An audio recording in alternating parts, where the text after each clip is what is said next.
Good morning. ನಾವೆಲ್ಲಿದ್ದೀವಿ ಗೊತ್ತಾ? ಮುರುಡೇಶ್ವರದಲ್ಲಿದ್ದೀವಿ.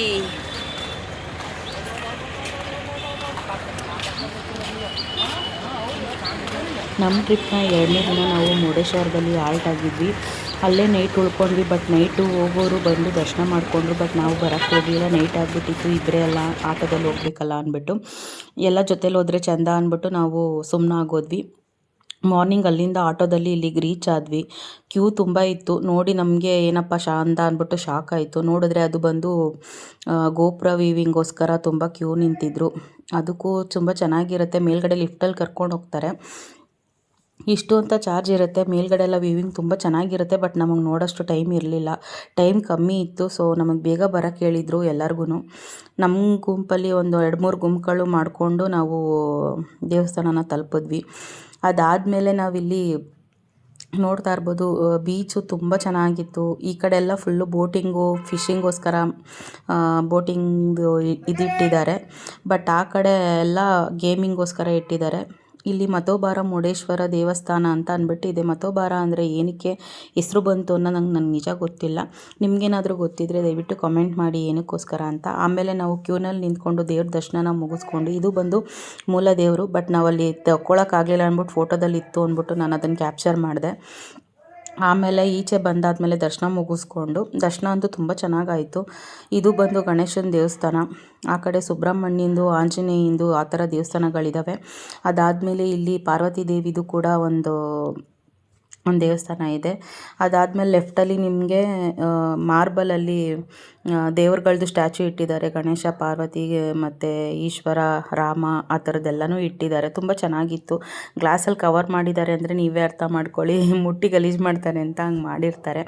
ಆಮೇಲೆ ನಂದೀಶ್ವರ, ಇದು ಮೇನು ದೇವ್ರ ಮುಂದೆ ಇರೋ ನಂದೀಶ್ವರ. ಇಲ್ಲಿಂದ ನಾವು ದರ್ಶನ ಮಾಡಬೇಕು ಅಂತ ಟ್ರೈ ಮಾಡಿದ್ವಿ, ಆಗಲಿಲ್ಲ. ರಶ್ ಇರೋದ್ರಿಂದ ನಮಗದು ಕಾಣಿಸ್ಲಿಲ್ಲ.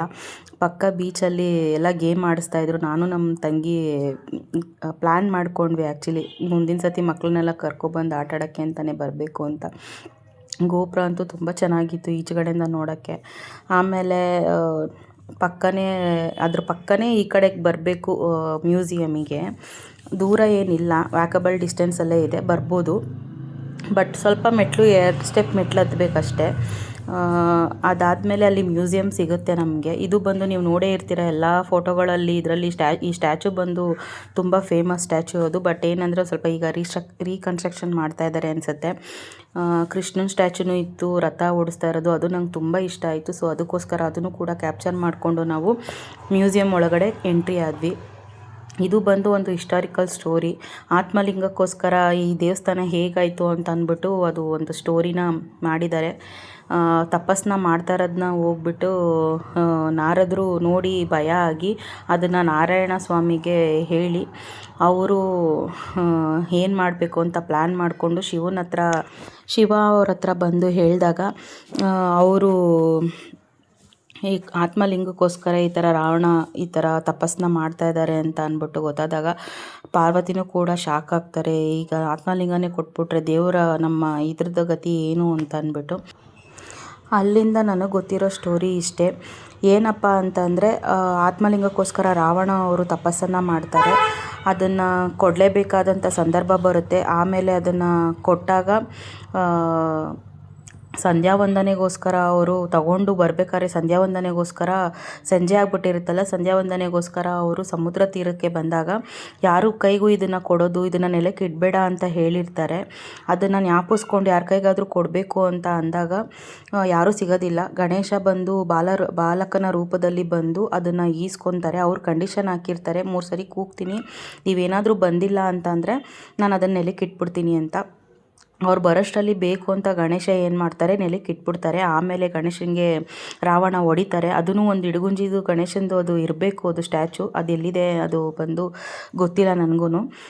ಅದಾದಮೇಲೆ ಆತ್ಮಲಿಂಗನ ತೆಗಿಯೋಕ್ಕೆ ಟ್ರೈ ಮಾಡ್ತಾರೆ, ತೆಗಿಯೋಕ್ಕಾಗೋದಿಲ್ಲ. ಅದು ಬಂದು 5 ಕಡೆ ಬಂದು ಸ್ಪ್ರೆಡ್ ಆಗುತ್ತೆ. ಅದು ಮುರುಡೇಶ್ವರದಲ್ಲೂ ಒಂದಿದೆ ಅಂತ ಅದು ಪ್ರತೀತಿ ಸ್ಟೋರಿ. ನನಗೆ ಗೊತ್ತಿರೋದು ನಾನು ಹೇಳಿದ್ದೀನಿ, ನನಗೆ ಗೊತ್ತಿಲ್ಲ ಆ್ಯಕ್ಚುಲಿ. ನಾನು ಅಲ್ಲಿ ಹೋದ್ಮೇಲೆ ನಾನು ತಿಳ್ಕೊಂಡಿದ್ದು. ಅಲ್ಲಿ ತುಂಬ ದೇವಸ್ಥಾನಗಳಿದ್ದಾವೆ. ಬಟ್ ಆ ದೇವಸ್ಥಾನ ಎಲ್ಲ ಯಾರು ನೋಡಿಲ್ಲ, ನಾನಂತೂ ನೋಡಿಲ್ಲ. ಬಟ್ ಏನಂತಂದರೆ ಆ ಮುರುಡೇಶ್ವರ ಒಂದು ಫೇಮಸ್ ಅಲ್ವಾ, ಸೊ ಅದಕ್ಕೋಸ್ಕರ ಅದೊಂದು ನೋಡಿದ್ದೀನಿ ಅಷ್ಟೇ. ಅದು ಬಿಟ್ಟರೆ ಆತ್ಮಲಿಂಗೇಶ್ವರದ್ದು ಇನ್ಯಾವುದದು ದೇವಸ್ಥಾನಗಳಿದ್ದಾವೆ ಅಂತ ನಾನು ಇದುವರೆಗೂ ನೋಡಿಲ್ಲ. ಮುಂದಕ್ಕಾದರೆ ನೋಡಬೇಕು. ಅದಾದಮೇಲೆ ಆನ್ ದಿ ವೇ ನಮಗೆ ಅದು ಮುಗಿಸ್ಕೊಂಡು ನಾವು ರೂಮ್ಗೆ ಹೋದ್ಮೇಲೆ ನಾವು ಟಿಫನ್ ತಿಂದ್ಕೊಂಡು ಮತ್ತೆ ಅಲ್ಲಿಂದ ನಮ್ಮನ್ನ ಆನೆಗುಡ್ಡ ದೇವಸ್ಥಾನಕ್ಕೆ ನಮ್ಮನ್ನು ಕರ್ಕೊಂಡೋದ್ರು. ನೇಚರ್ ಅಂತೂ ತುಂಬ ಚೆನ್ನಾಗಿತ್ತು, ಅದಕ್ಕೋಸ್ಕರ ಅದೆಲ್ಲ ನಾನು ಕ್ಯಾಪ್ಚರ್ ಮಾಡಿಕೊಂಡೆ.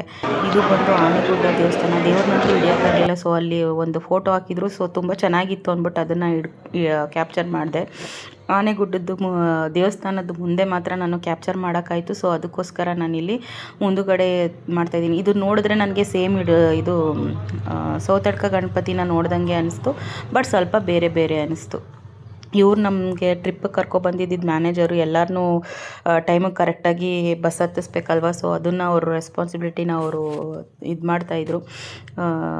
ಎಲ್ಲರನ್ನೂ ಕರೆಯೋಕ್ಕೆ, ಬಸ್ ಹತ್ಸೋಕ್ಕೆ. ಆಮೇಲೆ ಅಲ್ಲಿಂದ ನಮ್ಮನ್ನ ಉಡುಪಿಗೆ ಕರ್ಕೊಂಡೋದ್ರು. ಅಲ್ಲಿಂದ ಅಲ್ಲಿಗೆ ಟ್ರಾವೆಲ್ ಮಾಡೋಷ್ಟರಲ್ಲೇ ನಮಗೆ ನೈಟ್ ಆಗೋಯಿತು.